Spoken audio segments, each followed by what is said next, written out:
Friends, welcome to my YouTube channel. ಎಲ್ಲರೂ ಹೇಗಿದ್ರೆ? ನಾನು ಚೆನ್ನಾಗಿದ್ದೀನಿ. ಇವತ್ತು ಬಂದು ಗುರುವಾರ, ಸೊ ಬೆಳಗ್ಗೆಯಿಂದ ನಾನು ವ್ಲಾಗ್ ಸ್ಟಾರ್ಟ್ ಮಾಡ್ಕೊಳ್ಳೋಕ್ಕಾಗಲಿಲ್ಲ. ಸೊ ಹಾಗಾಗಿ ಸಂಜೆ ಮೇಲೆ ವ್ಲಾಗ್ ಸ್ಟಾರ್ಟ್ ಮಾಡ್ಕೊಳ್ತಾ ಇದ್ದೀನಿ. ಸೊ ನೋಡಿದ್ರಲ್ಲ, ಈಗ ತಾನೇ ಪೂಜೆ ಆಯಿತು. ಸೊ ಅಡುಗೆ ಏನು ಮಾಡೋದು ಗೊತ್ತಿಲ್ಲ. ಈಗ ನಮ್ಮನೆಯವ್ರಿಗೆ ಫೋನ್ ಮಾಡಿ ಕೇಳಬೇಕು ಅಡುಗೆ ಏನು ಮಾಡೋದು ಅಂತ. ಸೊ ಬನ್ನಿ ಅಡುಗೆ ಮಾಡೋಕ್ಕೆ ಇಂಟ್ರೆಸ್ಟೇ ಇಲ್ಲ. ಸಿಕ್ಕಾಪಟ್ಟೆ ಚಳಿ ಸ್ಟಾರ್ಟ್ ಆಗಿದೆ.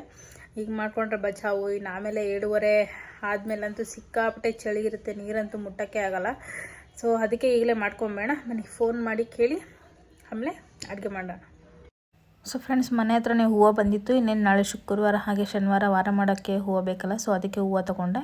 ಆಮೇಲೆ ರಾತ್ರಿ ಅಡುಗೆಗೆ ಬಂದುಬಿಟ್ಟು ಬಿಸಿ ಅನ್ನ ಮತ್ತು ಚಟ್ನಿ ಮಾಡ್ಕೊಂಡಿದ್ದೆ. ಅದ್ರ ಜೊತೆ ಹೀರೆಕಾಯಿ ಬಜ್ಜಿ ಮಾಡ್ಕೊಂಡಿದ್ದೆ. ಸಿಂಪಲ್ಲಾಗಿ ಇವತ್ತು ಬೆಳಗ್ಗೆಯಿಂದ ನನ್ನ ಮೂಡ್ ಸರಿ ಇಲ್ಲ. ಸೊ ಹಾಗಾಗಿ ಗುರುವಾರದ ಬ್ಲಾಗ್ ಇಷ್ಟೇ ಆಗಿರುತ್ತೆ ಫ್ರೆಂಡ್ಸ್. ಶುಕ್ರವಾರದ ಕೂಡ ಇದರಲ್ಲಿ ಕಂಟಿನ್ಯೂ ಮಾಡ್ತೀನಿ. ಸೊ ಹಾಯ್ ಫ್ರೆಂಡ್ಸ್, ಇದು ಶುಕ್ರವಾರ ಮತ್ತು ಬೆಳಗ್ಗೆ ನಾಷ್ಟೆಯಿಂದ ಬ್ಲಾಗ್ ಸ್ಟಾರ್ಟ್ ಮಾಡ್ಕೊಳ್ತಾ ಇದ್ದೀನಿ.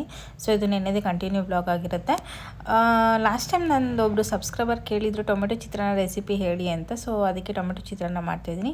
ಒಂದು ಬಾಣಲಿ ಇಟ್ಕೊಂಡು ಎಣ್ಣೆ ಹಾಕಿ ಸಾಸಿವೆ ಹಾಕ್ಕೊಳ್ಬೇಕು. ಸಾಸಿವೆ ಹಾಕಿದ್ದಾದಮೇಲೆ ಕಡಲೆಬೇಳೆ, ಕಡಲೆ ಬೀಜ ಹಾಗೆ ಕರಿಬೇವು, ಹಸಿಮೆಣಸಿನ್ಕಾಯಿ ಖಾರಕ್ಕೆ ಎಷ್ಟು ಬೇಕೋ ಅಷ್ಟು ಹಾಕ್ಕೊಳ್ಳಿ. ಚಿತ್ರಾನ್ನದಲ್ಲಿ ಒಂದು ಸ್ವಲ್ಪ ಖಾರ ಜಾಸ್ತಿ ಇದ್ರೇ ಚೆನ್ನಾಗಿರುತ್ತೆ. ಆಮೇಲೆ ಒಂದು ಸ್ವಲ್ಪ ಸ್ಲೈಸ್ ಮಾಡಿರೋ ಈರುಳ್ಳಿ ಹಾಕ್ಕೊಳ್ತಾ ಇದ್ದೀನಿ. ಈರುಳ್ಳಿಗೆ ಒಂದು ಸ್ವಲ್ಪ ಉಪ್ಪು ಹಾಕಿ ಅದನ್ನು ಲೈಟಾಗಿ 1-2 ನಿಮಿಷ ಫ್ರೈ ಮಾಡಿ ಹಾಗೆ ಟೊಮೆಟೊ ಕೂಡ ಹಾಕ್ಕೊಂಡ್ಬಿಡಿ.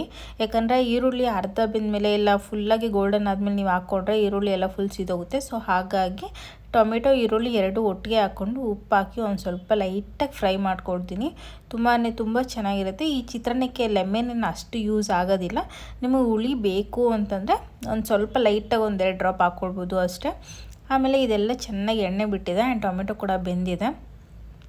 ಅರಿಶಿನ ಹಾಕಿ ಮಿಕ್ಸ್ ಮಾಡೋದು. ನಿಮಗೆ ಬೇಕಾದ್ರೆ ಕೊತ್ತಂಬರಿ ಕೂಡ ಹಾಕ್ಕೊಳ್ಬೋದು. ಸೊ ಇದನ್ನು ಮಾಡಿದಾದ್ಮೇಲೆ ಚಳಿ ತುಂಬ ಇತ್ತು ಅಂತ ಕಾಫಿ ಮಾಡಿದ್ದೆ. ಸೊ ನಮ್ಮ ಮನೆಯವರು ಕುಡಿದ್ರು ಕಾಫಿನ. ಆಮೇಲೆ ಅವರು ರೆಡಿಯಾಗಿ ಬರೋಷ್ಟರಲ್ಲಿ ನಾನು ಕೂಡ ನಾಷ್ಟ ರೆಡಿ ಮಾಡಿದ್ದೆ. ಆ್ಯಂಡ್ ರಾತ್ರಿ ಬಜ್ಜಿ ಮಾಡಿದ್ನಲ್ಲ, ಅದು ತುಂಬ ಚೆನ್ನಾಗಿ ಬಂದಿತ್ತು. ಅದನ್ನು 1-2 ಹಾಕ್ಕೊಟ್ಟೆ. ಅವರು ಒಂದು ಸ್ವಲ್ಪ ಹೊತ್ತು ಮನೇಲೇ ಇದ್ದರು. ಇವತ್ತು ರಿಪೋರ್ಟ್ ಬರೀಬೇಕಂತ. ಆಮೇಲೆ ಎಳ್ನೀರು ಕೂಡ ಕುಡ್ದು ಒಂದು ಸ್ವಲ್ಪ ಹೊತ್ತು ರೆಸ್ಟ್ ಮಾಡಿದೆ. ಸೊ ಫ್ರೆಂಡ್ಸ್, ನೋಡಿದ್ರಲ್ಲ, ಈಗ ತಾನೇ ಪೂಜೆ ಕೂಡ ಮಾಡಿದ್ದಾಯಿತು. ಸೊ ಈಗ ಟೈಮ್ ಬಂದು 6:15 ಆಗಿದೆ. ಸೊ ಮಧ್ಯಾಹ್ನ ಊಟ ನಾನು ಮಾಡಿರಲಿಲ್ಲ. ಯಾಕೆ ಅಂದರೆ ಮಾಡೋ ಇಂಟ್ರೆಸ್ಟ್ ಈ ನಡುವೆ ಇಲ್ಲ ಫ್ರೆಂಡ್ಸ್. ಕೆಲವೊಂದು ಕೆಲಸಗಳು ಮಾಡೋದಕ್ಕೆ ನನಗೆ ನಡುವೆ ಇಂಟ್ರೆಸ್ಟೇ ಇಲ್ಲ. ಸೊ ಹಾಗೆ ಈಗ ಮಧ್ಯಾಹ್ನ ಊಟ ಮಾಡಿರಲಿಲ್ಲ. ಈಗ 5:15 ಹೊಟ್ಟೆ ಹಸಿತಿತ್ತು ನನಗೆ. ಸೊ ಅದಕ್ಕೆ ಒಟ್ಟಿಗೆ ಪೂಜೆ ಮಾಡ್ಬಿಟ್ಟು ಆಮೇಲೆ ತಿನ್ಕೊಳ್ಳೋಣ ಅಂತ. ಸೊ ಬೆಳಗ್ಗೆ ಚಿತ್ರಾನ್ನ ಮಾಡಿದ್ನಲ್ವಾ, ಚಿತ್ರಾನ್ನ ಇತ್ತು. ತುಂಬ ಚೆನ್ನಾಗ್ತಿದೆ ಈ ನಡುವೆ ನಮ್ಮ ಮನೇಲಿ ಟೊಮೆಟೊ ಚಿತ್ರಾನ್ನ. ಸೊ ಹಾಗಾಗಿ ಮಧ್ಯಾಹ್ನ ಕೂಡ ತಿಂದಿರಲಿಲ್ಲ. ನಮ್ಮ ಹಸ್ಬೆಂಡ್ ಕೂಡ ಅವ್ರ ಕೆಲಸಕ್ಕೆ ಹೋದರು. ಅವ್ರು 1 ಗಂಟೆವರೆಗೂ ಮನೇಲೇ ಇದ್ದರು. ರಿಪೋರ್ಟ್ ಎಲ್ಲ ಬರೀಬೇಕಿತ್ತು ಅಂತ ಅಂದ್ಕೊಂಡು. ಸೊ ಈಗ ಬನ್ನಿ ಊಟ ತಿನ್ಕೊಂಡು ಆಮೇಲೆ ಅಡುಗೆ ಮಾಡಿಟ್ಬಿಡ್ತೀನಿ ಈಗಲೇ ನಾನು. ಆಮೇಲೆ ಇನ್ನೊಂದೇನು ಅಂದರೆ, ನಮ್ಮ ದೇವ್ರ ಮನೇಲಿ ಪ್ರಸಾದ ಹಾಗೆ ಇದೆ ರಾಯರದ್ದು. ಏಕೆಂದರೆ ನನಗೆ ದೇವ್ರ ಪ್ರಸಾದ ಅಂದರೆ ನನಗೆ ತುಂಬ ಇಷ್ಟ. ಸೊ ಎಲ್ಲೇ ಹೋದರೂ ನಮ್ಮ ಮನೆಯವರು ನನಗೆ ಅಂತ ಸಪ್ರೇಟಾಗಿ ಜಾಸ್ತಿನೇ ತರ್ತಾರೆ. ಸೊ ನನಗೊಂದು ಪ್ಯಾಕೆಟು ಮತ್ತು ಬೇರೆಯವ್ರಿಗೆ ಕೊಡೋದಕ್ಕೆ ಅಂತ. ಸೊ ಅವ್ರಿಗೆ ಇನ್ನೂ ತೊಗೊಂಡೋಗಿ ಕೊಟ್ಟಿಲ್ಲ. ಸೊ ನೋಡೋಣ ಯಾವಾಗ ಕೊಡ್ತಾರೆ ಅಂತ. ಹಾಗಾಗಿ ಇನ್ನೂ ದೇವ್ರ ಮನೆ ಇಟ್ಟಿದ್ದೀನಿ. ಅದು ನಾನು ಕೂಡ ಜಾಸ್ತಿ ತಿಂತಾಯಿಲ್ಲ. ಯಾಕೆಂದರೆ ರವೆಯಿಂದ ಮಾಡಿರೋದು. ಸೊ ರವೆ ಬಾಡಿಗೆ ಹೀಟ್ ಅಲ್ವ. ಸೊ ಹಾಗಾಗಿ ನಾನು ಕೂಡ ಅದನ್ನು ಜಾಸ್ತಿ ತಿಂತಾಯಿಲ್ಲ. ಹಾಗೂ ಹಿಂಗೂ ಒಂದು ಪ್ಯಾಕೆಟ್ ಖಾಲಿ ಮಾಡಿದ್ದೀನಿ. ನೋಡಬೇಕು ಏನಾಗುತ್ತೋ. ಸೊ ಬನ್ನಿ ಫ್ರೆಂಡ್ಸ್, ಕಾಳು ನೆನೆಸಿದ್ದೀನಿ. ಊಟ ಮಾಡಿಕೊಂಡು ಕಾಳು ಸಾಂಬಾರು ಮಾಡೋಣ.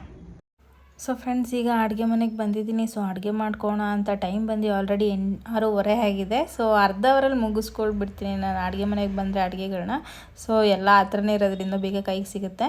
ಸೊ ಈಗ ಮಸಾಲೆಗೆ ರೆಡಿ ಮಾಡ್ಕೋಣ ಅಂತ ರೆಡಿ ಮಾಡ್ಕೊಳ್ತಾಯಿದ್ದೀನಿ. ಕಾಳು ನೆನೆಸಿದ್ದೆ, ಕಡಲೆಕಾಳು. ಸೊ ಮಸಾಲೆ ಇಡ್ತಾಯಿದ್ದೀನಿ.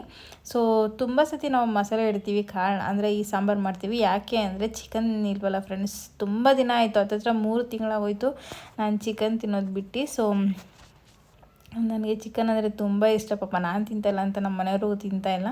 ಸೊ ಬರೀ ಮಟನೇ ಆಗಿದೆ. ಸೊ ತುಂಬ ಮಿಸ್ ಮಾಡ್ಕೊಳ್ತಿದ್ದೀನಿ ಚಿಕನ್ ಸಾಂಬಾರು, chicken biryani, chicken kebab, chilli chicken masala ಹೇಳ್ತಾಯಿದ್ರೂ ತುಂಬಾ ಇದೆ. ಸೊ ತುಂಬ ಮಿಸ್ ಮಾಡ್ಕೊಳ್ತಾ ಇದ್ದೀನಿ ಅದನ್ನೆಲ್ಲ. ಸೊ ಅದಕ್ಕೆ ಇದನ್ನು ಮಾಡ್ತಾಯಿದ್ದೀನಿ. ಸೊ ಈ ಸಾಂಬಾರು ಮಾಡಿದಾಗೆಲ್ಲ ನಮ್ಮ ಮನೆಯವರು ಮುದ್ದೆ ಮಾಡೋದಕ್ಕೆ ಹೇಳ್ತಾರೆ. ನೋಡೋಣ, ಅವ್ರೇನಾದರೂ ಮುದ್ದೆ ಬೇಕು ಅಂದರೆ ಅವ್ರು ಬಂದಮೇಲೆ ಬಿಸಿಯಾಗಿ ಮಾಡ್ಕೊಳ್ತೀನಿ ಅನ್ನ ಮುದ್ದೆ. ಈಗ ಬರೀ ಸಾಂಬಾರು ಮಾತ್ರ ಮಾಡಿಟ್ಬಿಡ್ತೀನಿ. ಸೊ ಇದು ರೆಸಿಪಿ ಬಂದುಬಿಟ್ಟು ಆಲ್ರೆಡಿ ಮುಂಚೆ ನನ್ನ ಬ್ಲಾಗಲ್ಲಿ ಇದೆ, ನೀವು ನನ್ನ ಹಳೆ ವೀಡಿಯೋಸ್ ನೋಡಿದರೆ ನಿಮಗೆ ರೆಸಿಪಿ ಗೊತ್ತಿರುತ್ತೆ. ಸೊ ಆಮೇಲೆ ಮಸಾಲೆಗೂ ಎಲ್ಲ ರೆಡಿ ಮಾಡ್ಕೊಂಡಿದ್ದಾಯಿತು. ಸೊ ಈಗ ಒಗ್ಗರಣೆ ಹಾಕ್ಕೊಳ್ತೀನಿ, ಕಾಳುಗಳು ತರಕಾರಿಗಳೆಲ್ಲ ಹಾಕ್ಕೊಳ್ತಾಯಿದ್ದೀನಿ. ಸೊ ಎಲ್ಲ ತರಕಾರಿನೂ ಹಾಕ್ಕೊಳ್ಬೋದು ಇದಕ್ಕೆ. ಸೊ ನಾನು ಬರೀ ಬೀನ್ಸು, ಬದನೇಕಾಯಿ, ಆಲೂಗಡ್ಡೆ ಇಷ್ಟೇ ಹಾಕ್ಕೊಳ್ತೀನಿ ಅಷ್ಟೇ. ಸೊ ಈ ಸತಿ ಬೀನ್ಸು ಇರಲಿಲ್ಲ, ಬರೀ ಬದನೇಕಾಯಿ, ಆಲೂಗಡ್ಡೆ ಇಷ್ಟೇ ಹಾಕ್ಕೊಂಡೆ. ಸೊ ನಾಳೆ ಶನಿವಾರ ಆಗಿರೋದ್ರಿಂದ ಒನ್ ಟೈಮಿಗೆ ಸಾಕು ಅಂತ ಸ್ವಲ್ಪನೇ ಮಾಡ್ಕೊಳ್ತಾ ಇದ್ದೀನಿ. ಸೊ ನಾನು ಕಿಚನ್ಗೆ ಹೋದೆ ಅಂದರೆ ಹೇಳ್ದಂಗೆ ಅರ್ಧ ಅವರಲ್ಲಿ ಎಲ್ಲ ಕೆಲಸ ಮುಗಿಸ್ಬಿಡ್ತೀನಿ ಫ್ರೆಂಡ್ಸ್. ಸೊ ಬೇಗ ಆಗೋಗ್ಬಿಡುತ್ತೆ. ಸೊ ಮಸಾಲೆಗೂ ಎಲ್ಲ ರೆಡಿ ಮಾಡ್ಕೊಂಡು ಈಗ ಮಿಕ್ಸಿ ಜಾರ್ಗೆ ಹಾಕ್ಕೊಂಡಿದ್ದೀನಿ. ಮಸಾಲೆ ಕೂಡ ರುಬ್ಕೊಂಡಿದ್ದಾಯಿತು.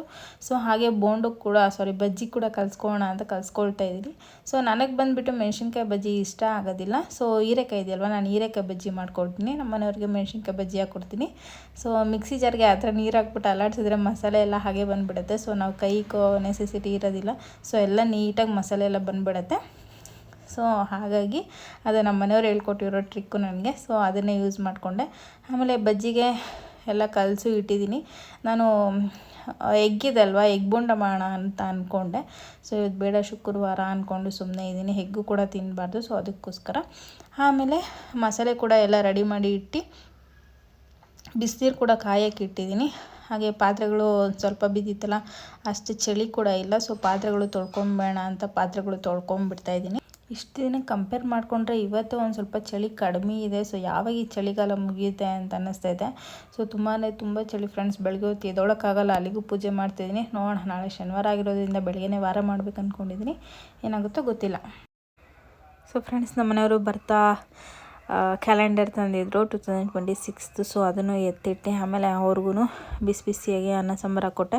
ಹಾಗೆ ಬಜ್ಜಿ ಕೂಡ ಮಾಡಿದ್ದೆ. ಸಕ್ಕತ್ತಾಗಿ ಬಂದಿತ್ತು ಫ್ರೆಂಡ್ಸ್. ಸಾಂಬಾರಂತೂ ಚೆನ್ನಾಗಿತ್ತು, ಅದ್ರ ಜೊತೆ ಬಜ್ಜಿ ಸಕ್ಕತ್ತಾಗಿತ್ತು. ನನಗಂತೂ ಹೀರೆಕಾಯಿ ಬಜ್ಜಿ ಅಂದರೆ ತುಂಬ ಇಷ್ಟ, ಚೆನ್ನಾಗಿ ಬಂದಿತ್ತು. ಸೊ ನಾಳೆ ಕೂಡ ಮಾಡ್ಕೊಳ್ಳೋಣ. ಸೊ ಕಾಂಬಿನೇಷನ್ ಅಂತೂ ತುಂಬ ಚೆನ್ನಾಗಿತ್ತು ಅಂದ್ಕೊಳ್ಳಿ. ಸೊ ಮೆಣಸಿನ್ಕಾಯಿ ಬಜ್ಜಿ ಅಂತೂ ತುಂಬ ಖಾರ ಇತ್ತು ಫ್ರೆಂಡ್ಸ್, ಯಾಕೆ ಅಂತ ಗೊತ್ತಿಲ್ಲ. ಸೊ ನೋಡಬೇಕು ಏನಾಗುತ್ತೆ ಅಂತ. ಆಮೇಲೆ ಲ್ಯಾಪ್ಟಾಪಲ್ಲಿ ಒಂದು ಸ್ವಲ್ಪ ಕೆಲಸ ಇತ್ತು ಅಂತ ಲ್ಯಾಪ್ಟಾಪಲ್ಲಿ ವಾಟ್ಸಪ್ಪಲ್ಲಿ ಇನ್ಸ್ಟಾಲ್ ಮಾಡಿಕೊಂಡು ಸ್ವಲ್ಪ ಎಡಿಟಿಂಗ್ ಎಲ್ಲ ನೋಡಿಕೊಂಡು ಮತ್ತು ಅದರಲ್ಲಿ ವೀಡಿಯೋ ಕಾಲ್ ಮಾಡ್ಕೊಂಡು ಇಬ್ಬರು ಆಟಾಡ್ತಾಯಿದ್ವಿ. ವಾಯ್ಸ್ ಎಲ್ಲ ಹೆಂಗೆ ಬರುತ್ತೆ, ಏನು ಬರುತ್ತೆ ಅಂತೆಲ್ಲ ಚೆಕ್ ಮಾಡಿಕೊಂಡು. ಸೊ ಅದನ್ನು ಎಲ್ಲ ಮುಗಿಸ್ಕೊಂಡು ಆಮೇಲೆ ಊಟ ಕೂಡ ತಿನ್ಕೊಂಡ್ವಿ ಇಬ್ಬರು. ಆಮೇಲೆ ಜಿಯೋ ಹಾಟ್ಸ್ಟಾರ್ಗೆ ಹೋಗ್ಬಿಟ್ಟು ವೋಟಿಂಗ್ ಮಾಡೋಣ ಅಂತ ಇವತ್ತು ಹೋಗಿ ವೋಟಿಂಗ್ ಮಾಡಿದ್ವಿ. ಸೊ ನನ್ನ ಮೊಬೈಲಲ್ಲೂ ಮಾಡ್ತೀವಿ, ನನ್ನ ಹಸ್ಬೆಂಡ್ ಮೊಬೈಲಲ್ಲಿ, ಇಬ್ಬರು ಮೊಬೈಲಲ್ಲೂ ವೋಟಿಂಗ್ ಮುಗಿಸ್ಕೊಂಡು. ಸೊ ಟೈಮ್ ಬಂದು ನೋಡಿ 11:30 ಆಗಿದೆ. ಈಗ ವೋಟಿಂಗ್ ಮಾಡ್ತಾಯಿದ್ದೀವಿ. ಸೊ ನಮ್ಮ ಓಟು ಎಲ್ಲ ಬಂದು ಗಿಲ್ಲಿಗೆ ಹೋಗುತ್ತೆ. ಸೊ ಗಿಲ್ಲಿಗೆ ವೋಟ್ ಮಾಡಿ ಈ ವ್ಲಾಗ್ ಎಂಡ್ ಮಾಡಬೇಕು. ಸೊ ಫ್ರೆಂಡ್ಸ್, ಈ ವ್ಲಾಗ್ ಇಷ್ಟೇ. ವ್ಲಾಗ್ ಇಲ್ಲಿಗೆ ಎಂಡ್ ಮಾಡ್ತಾಯಿದ್ದೀನಿ. ಪ್ಲೀಸ್ ಯಾರ್ಯಾರು ವಿಡಿಯೋ ನೋಡ್ತಿದ್ದಾರೋ ಪ್ಲೀಸ್ ಸಬ್ಸ್ಕ್ರೈಬ್ ಮಾಡಿ, ಲೈಕ್ ಮಾಡಿ, ಶೇರ್ ಮಾಡಿ, ಹಾಗೆ ಕಮೆಂಟ್ ಮಾಡಿ. ಮತ್ತು ಇಲ್ಲಿವರೆಗೂ ವಿಡಿಯೋ ನೋಡ್ಕೊಂಡು ಸಪೋರ್ಟ್ ಮಾಡ್ತಿರೋ ನಿಮ್ಮ ಎಲ್ಲರಿಗೂ ಕೂಡ ಥ್ಯಾಂಕ್ ಯು ಸೋ ಮಚ್.